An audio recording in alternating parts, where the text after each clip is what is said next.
Hello everyone, welcome to part 2 of this replay between NightEnd and NaaMa here on Kulas Ravine. Still have this Banshee hiding off to the corner, so yeah, just he's just sitting there as there's plenty of stalkers to really shoot it down. Back over here we have a Ravine now being built over here at the starport. Orbital or the command center being built as well. Gonna go ahead and lift off momentarily. Siege tanks should most likely start blasting away at these destructible rocks, and then go ahead and set up 2 siege tanks by the Xel'Naga watchtower. A siege tank or a Xel'Naga watchtower is a siege tank's best friend, just offering so much sight and able to just blast and deal so much damage. We have 1 immortal. Taking a look at the unit army combinations: 1 immortals, 10 stalkers, 6 zealots, against 17 marines, 3 siege tanks, and 2 banshees. So very both sides only really using 3 units at this time. So observers, however, just giving plenty of sight as well, making sure that those banshees do not get freed and damaged anywhere in. Now comes the destruction of these destructible rocks. Destructible rocks should be taken down very easily. We should probably see some more siege tanks being trained up as well. And now we're going into mass barracks. So most likely these barracks are going to go ahead and drop down tech. One of them is going to drop down a tech lab in order to get the combat shield and the stim pack for these marines. The marines do not have anything there. And now salvaging these bunkers in order to get some additional minerals. Siege tank going to move up most likely there, as zealots and stalkers have opened up the high ground here to make sure that no siege tanks are able to drop and siege up over here. We now have additional gateways being placed down by NightEnd. So NightEnd now moving into a 6 gate with a robo bay, and also having a dark shrine as well. He does not have the gas in order to really hold this off though. There is 1 marine sitting here, and with these destructible rocks getting taken down, I'm surprised that a Raven's not coming over. There is 1 siege tank sitting over here as well. Let's see how this is all going to work out, as these destructible rocks already down to 300 hit points will get taken down fairly easily. And this is not looking good. The siege tanks really need to get pushed back out or get taken down. Missile turret now being brought in, and now the Ravine able to go ahead and spot down those Dark Templars. Dark Templar are gonna get taken down. There it goes. But some damage was dealt, not all too much though, as a bunker is now being placed over here. Siege tank not trying to get too close to that Xel'Naga watchtower, wanting to make sure that stalkers are unable to get within firing range unless they're on that high ground. Back over here we have 1 Banshee, a Banshee with 7 kills, taking down perhaps some of these probes over here.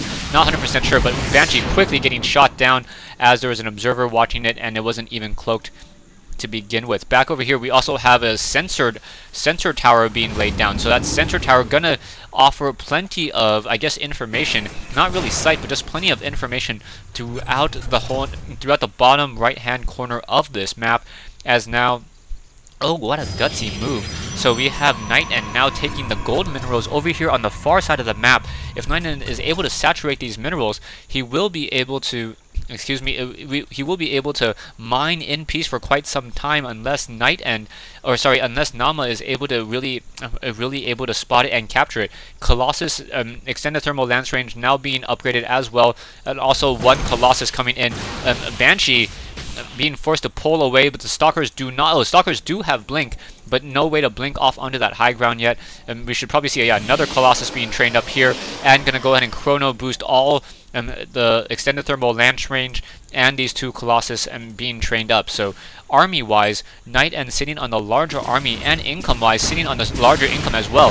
And now quickly taking down that Banshee. Banshee being on the wrong end of a stalker's particle disruptor over there. 1 observer still keeping sight on this whole entire map, as as NaaMa is now starting to macro up a larger and larger army. Both players just still playing a transition game. No one really wants to reveal their hand, but NaaMa with so many barracks looking to go additional tech labs, so it is not going to be mass marines, it is going to be mass marauders, as marauders are a better counter to those Colossus. Those Colossus unable to really 2-shot marauders, as the marauders have more hit points, and the marauders also deal more damage to the Colossus as well. Probes being transferred over here, so you're going to start seeing NightEnd with an even higher mineral difference, even though the NaaMa, the Terran player, has a couple of mules already in play. NaaMa only mining off of, what, 12 mineral patches now, and 2 of those mineral patches are very, very low. A little curious as why he's destroying his backdoor rocks before his front door rocks over here, but perhaps he's just trying to lower how much they have, and now overcome. Oh wow, one Raven quickly comes over and is able to drop down 4 auto turrets. Those auto turrets now dishing out that damage towards that Nexus. Raven may get taken down. No, the Raven still over here. Banshee low on hit points. Gonna go ahead and try to take down some of these probes as well. And gonna be able to take down 1, 2, but Stalkers are able to blink underneath it and take it down. And wow, I'm not quite sure why NightEnd didn't cancel that any of those probes from being trained, but NaaMa doing a good job. These auto turrets able to deal 8 damage and attack with a range of 6. So, and firing at a fairly high rate of attack. Now instead, he's going to go ahead and try to do some long distance mining from here within the range of the sensor tower. That is a very gutsy move indeed, letting your opponent know that yes, I am mining right here. What are you going to do about it?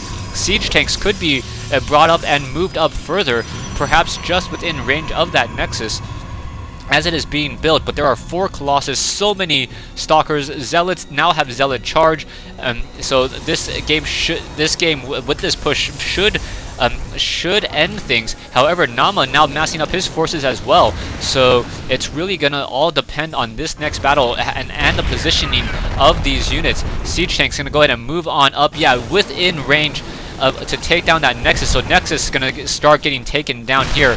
And wow, things just not looking good. More siege tanks now moving on in as well. So 3 siege tanks gonna move on in, and now in comes this attack here. Zealots, Stalkers gonna go ahead and move on in. Are the Stalkers gonna go ahead and blink and try to zero up that distance? Not quite sure why they're not blinking within to try to zero in, but now Colossus sitting on 6 Colossus just gonna simply destroy this infantry army. Marauders have more hit points than Marines, but when there's 6 Colossus just moving in and not a single Viking to counter them, NaaMa is going to be forced to say GG.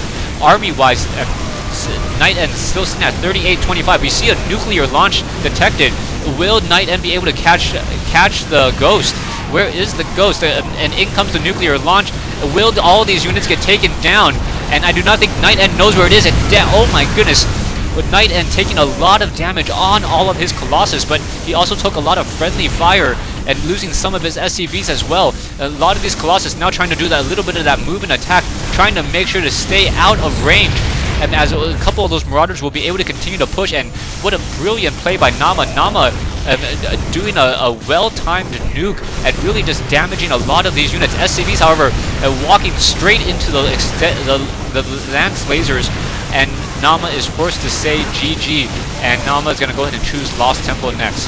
Thanks for watching, thanks for listening. I hope you guys enjoyed this crazy game here on Kulas Ravine. Really, the Protoss player, NightEnd, just doing a great job taking down this yellow mineral patch in order to get some additional minerals as well. I would have liked to see more sentry usage early on just because of the amount of Marines that we saw. Some people were wondering why sentries are so good.